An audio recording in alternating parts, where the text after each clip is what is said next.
Hey guys, I'm Greg Atkinson. I'm based out of Charlotte, North Carolina in the United States, and I am the founder of the First Impressions Conference and a consulting company called Worship Impressions, and we do secret shoppers for churches all around the United States. And when it comes to online secret shoppers, we do those for churches all over the world and a lot in North America, US and Canada specifically. But I wrote a book called Secrets of a Secret Shopper. And in this book, I have a whole chapter dedicated to online presence. And that's what I want to talk to you about today at the Church Online Summit. I want to thank my friend Steve Fogg for asking me to speak again and being able to share with you today. When I secret shop a church, I always look at their online presence. And some churches that can't afford to fly me out to be there in person will hire me just to do an online presence evaluation. So today I thought I would talk to you about what I look for and give you a little bit of insight into a secret shopper's mind of what they look for when they look at church online and the online experience. I start with social media, so I'll go through your church's Facebook page and I'll go back for a pretty long way to see what kind of rhythm you have, what kind of post you do, whether it's all pictures or all text or a lot of videos, or every week there's a Facebook Live from your recording your services on Sunday morning. I'm looking to see what you post. I'm looking to see how you use the features. Like, do you have groups? Can people find out about your small groups on Facebook? Do you use the events tab? Can they find out about events coming up, like retreats and concerts and things like that? I look at, are you engaging? Do you ask questions? I remember my friend Dave Adamson, who's speaking at this conference, said at North Point they used to end with more question marks than periods, to ask questions that are engaging so that you inspire and encourage comments, which is the goal of social media, to have a conversation, to be social, to interact with one another. If a church has a Twitter account, I'll look at their Twitter account. I can't tell you how many churches, when I go back and look at their Twitter, haven't used it in a year or 2 years. And so Twitter's not for everybody. Some churches use it well. A lot of churches totally skip it, and that's fine. One thing that a lot of churches are jumping on now is Instagram, and I always check a church's Instagram. When I'm at home on Sunday afternoon, I'm scrolling through Instagram, looking at all these churches that I follow to see how their Sunday was, how their weekend was. And I get so inspired and so, I guess you would say FOMO, fear of missing out. I wish I had been there that weekend. You'll see things like volunteers greeting and people serving in the parking lot and in the cafe serving coffee and in the children's ministry and shots from worship with the worship leaders up front and the pastor speaking, and you see all this stuff on Instagram, and I'll think, man, this looks amazing. I wish I had been there today. I hate missing out. And that's what people in your community are doing. When somebody shares a post or a video or something you featured on your Facebook, your friends see that and they get curious about coming for a visit. There's so much, we always say that the first impression truly starts online. You know, I mentioned I run the First Impressions Conference. We always have somebody speak about online ministry because your church's true first impression starts online. And so whether somebody stumbles across your church on Facebook or Twitter or Instagram or your church website, which I'll talk about in just a moment, they are finding out about you and getting that true first impression long before they ever step foot on your church's physical campus. I check out churches' Vimeo and YouTube pages. I want to see what they do with their sermon archive, where they post it. As you may know, YouTube is the second largest search engine in the world behind Google. And so when you post content to YouTube, it's very searchable, very findable, and a lot of people can find out about your church. And you could have a global ministry and not even realize it, of people that watch your pastor sermons from all around the world. That's the world we live in now, and it's an amazing world. Also, a lot of churches, for a lot of formatting reasons and professional reasons, use Vimeo. They do their sermon archives via Vimeo, and that's great. I have no issue with that, and so I'll check out their Vimeo, see what that looks like. I also check out their Google search. Let's say you are in, let's say, Detroit, Michigan. I will go to Google and I will search churches in Detroit, Michigan, and I'm going to see where you come up. Are you on the first page? Are you the first result? Do you have a Google business account? Do you show up on the map at the top? When they zoom into your city or your community, does your church show up? Are you ranked on the first page? And so I look at that when I do an online secret shopper. I also will check out Yelp. You wouldn't believe how many people look at Yelp now. When I travel, my kids will say, "Where are we eating tonight?" And I'll say, "I don't know, I'm going to Yelp it up." That's just a joke we have. But I look on Yelp at restaurants, and a lot of people will search for churches. It's a real search for churches on Yelp. And so when I look at churches in Detroit, Michigan, or here in Charlotte, North Carolina, or in Southern California, when I'm looking at churches, I am looking to see where they rank on Yelp, how it comes across, is their page even claimed? A lot of churches haven't claimed their church's page. There's a page there. Somebody's posted pictures that you may not even be aware of, but you may not have claimed your church's Yelp page where you can go in and customize it and put the pictures that you want and put your address and service times and phone number and things like that to make it more customized and personalized to the way you want it. And so many people will come across the church on Google and or Yelp. And so I encourage you to search, go to an incognito Google page and search your city, churches in your city, and see how you come across. Then I go to the church website and I look at mobile and desktop. I start with mobile. I pull up your church's website on my phone and I see how it's formatted. Is it mobile friendly? Was it designed for mobile? What is on the very first page, the home page? When I open up your church's website on my phone, do I see an I'm new or a plan a visit? Do I clearly see your service times and directions? On this mobile website, is your phone number clickable where I just touch your phone number and it's dialing and I'm talking to somebody on the phone? Is your physical address clickable where I click on it and it opens up in Apple Maps or Google Maps so I can easily get to your church? I can't tell you how many times I have done a physical secret shopper and flown to a city somewhere in the United States, and then I open up the church's website on my phone and I have to physically type in their address into Apple Maps because it wasn't clickable and I couldn't just click right on it. And so you want to make visiting your church as easy as possible. There's a scripture in Acts about do not make it hard for those that are coming to God. And Andy Stanley has written about this. I believe in that wholeheartedly. We should remove all the obstacles and barriers, anything that would make it difficult for people to come to your church. That's what first impressions and hospitality and guest services is to me. It's removing obstacles and barriers so that people can get to your church, have a great first impression, a great experience, and focus on the living God. Concentrate on what God is doing in the experience and in the service. And so I check out everything on my phone. Then I go to the desktop and I see them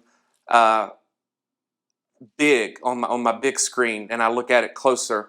And I go through every page of a church's website and I take screenshots and I put that in the report and I show them the way it comes across to new eyes, to a visitor. You may be familiar with your church's website, or maybe you haven't looked at it in a while, and I would encourage you to look at it weekly. But for a stranger to come to your church's website, what do they see? What can they find? And is it easy to navigate?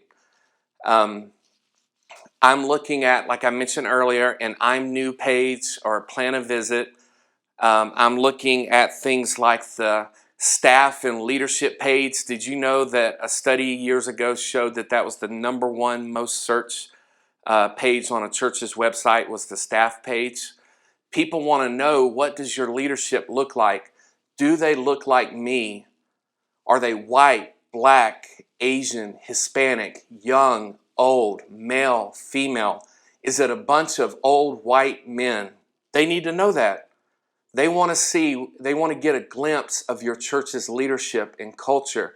And this is a big deal. I just told this to a young pastor the other day on Facebook because he was posting about his church, and he posted a picture of his auditorium, the sanctuary, empty, just empty pews.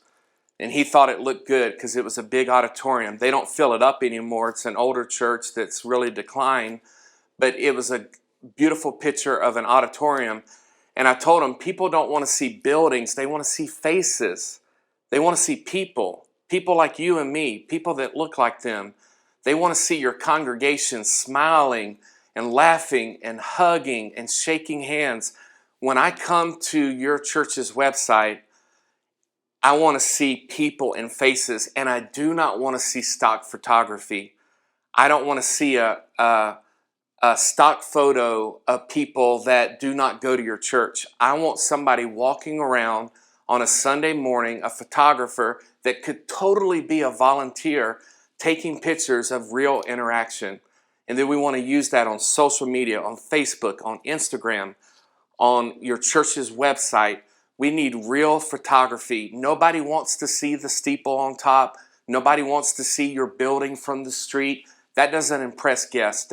They don't care at all. They don't care if you're meeting in a school, a movie theater, a strip mall, an old established church with the steeple on top. They don't care. They just want to see what the people look like, and is it inviting and welcoming? Are we as a church inviting and welcoming? This is what First Impressions is all about. And so they're going to look at your groups page. Is it easy to get connected into a small group? Or maybe your church has Sunday school. Is there information about it? Some way that they could get plugged in to some kind of discipleship program. They're going to look at your vision and values. What is your church value? What is the vision of your church? What is your vision for your community? So they're going to look at some type of a about page. And yes, they'll look at your sermon archive and look back at previous services and your church online's archive. They're going to look at that. But they also want to see your children's ministry. A lot of young families with kids want to see what your children's ministry looks like. And there are times when a church will post amazing pictures of like an adult down cross-legged on a floor with kids around him or her, and they've got on like a t-shirt that goes with the children's ministry logo and theme, and it's bright colored, and it just looks so fun and engaging. Another thing I've always encouraged churches to do is to have some kind of pre-registration online, so that when I show up to visit your church in person, you've already got all my information, and I don't have to stand there and be late for the service because I'm filling out a piece of paper or a connection card giving you all my info and giving you all my kids' info and birthday and allergies and all that. They can do that online, and when they show up Sunday, you've already got that, and you're ready to crank out a sticker and put the sticker on the kid and say they're ready to go into the class. Show them the matching sticker when you come back and pick them up. We do this for security. All of our volunteers are background checked, and you can put their mind and heart at ease so they can just focus on what God is up to in the experience. I cover all this in Secrets of a Secret Shopper. There's a whole chapter on children's ministry. So I'm looking for great pictures, great photography, people, faces, interaction, what it looks like. I'm looking for worship pictures. What does the stage look like? The musicians, the band. I'm looking at pictures of your pastor preaching. Is he in a suit? Is he casual? Is he wearing jeans? Is he wearing khakis? Is she wearing a long dress? Is she wearing something casual like a pantsuit? I want to see everybody on your stage, whether they're doing announcements or hosting or singing. I want to see what your service looks like, because so many people, we live in a world where people check out things online before they come in person. I do that with restaurants. My wife and I do that. We'll look at the menu before we ever walk into the restaurant. We already know what they serve and what's on the menu. We check it out in advance, whether it be through Yelp or Google or finding the restaurant's website. We check them out online first. So I mentioned I look at their sermon archives and their live stream. I look at church online, which is what this conference is all about. I want to know, is this just a recording of the in-person service, or is this a custom experience for me? Do you have a pre-service programming and a post-service programming? Do you have hosts that are maybe holding a microphone, or they're mic'd up and they're talking to you saying, hey, welcome to Grace Church. This week we're going to be talking about blank and blank. And don't forget, it's fall. You can sign up for small groups this week. We have small groups kicking off in a couple weeks, and you can sign up, and they're interacting and saying, there's a countdown, and it goes all the way down to when the service starts, and then it takes you inside the auditorium, and you see what's going on in the service. And then when the service ends, there's somebody talking to you saying, wasn't that great? I really loved when the pastor said this or this. And please join us next week. You can find out more about us online. Always point them to the church's website and have that as a lower third at the bottom. And you can also do things like a QR code, where when I'm watching a service of a church at my home, I've got a big television and I've got a YouTube app on my Roku. And so I may be watching a church service on YouTube on my big television, and they'll put up a QR code for new people to fill out a digital online connection card.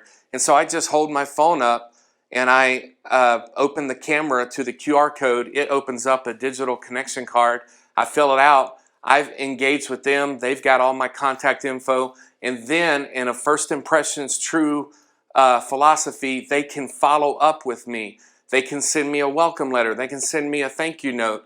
They can send me an email. They can send me a text if they use a texting service like Text in Church or something else. They can follow up with me because I filled out the digital connection card. And so you want to make this as easy as possible. If your church online is a recording of the service, then in the service have a lower third come up that has text I'm new to 555371, or the QR code. Have some way for people watching online to get in touch with you. Maybe share prayer requests. Maybe share a decision they made. Maybe they accepted Christ and you need to follow up with them about baptism and getting plugged into the local church and getting involved in a small group. Whatever you can do to get their information and follow up with them would be well advised. I would strongly encourage you to do that. Find ways that you can on screen, this is on screen, get people's information, whether it be a QR code or a texting number or a website that they go to where it says grace.church/new or something like that, where they can fill out their information and you can get in touch with them. Because we are all about, at the First Impressions Conference, we are about guest retention. We are about turning first-time guests into second-time guests into third-time guests, seeing people get plugged in to the local church so that we can walk alongside them and disciple them. This sounds crazy, it sounds simple, but it's so true. If they don't return, you can't disciple them. And isn't that what it's all about? Evangelism and discipleship, the Great Commandment, the Great Commission. If they do not return for a second visit, you never get to disciple them. You never get to walk alongside them. That's why first impressions matter so much. So start online, because people check you out online before they come in person, and then work from the outside in and look at every single part of your church's weekend experience. I cover all of that in this book, Secrets of a Secret Shopper. You can get it for $5 on Kindle as an ebook. You could download it immediately and have it read today. It's one of those books that you could read in about 2 or 3 hours. It's a quick read. But I encourage you to take in all of this conference and all of the content, amazing speakers, and take this seriously as we in this COVID and post-COVID era of church are now taking church online more seriously. We saw what it was like when the world came to a halt and we had shelter in place and churches were shutting down. We saw the value of online church, online giving, online small groups, online connection. We saw the value of that. Now we need to keep going and enhance it and improve it and make it better for the future. You can do it. I believe in you. And thank you for allowing me to speak at this conference today. God bless.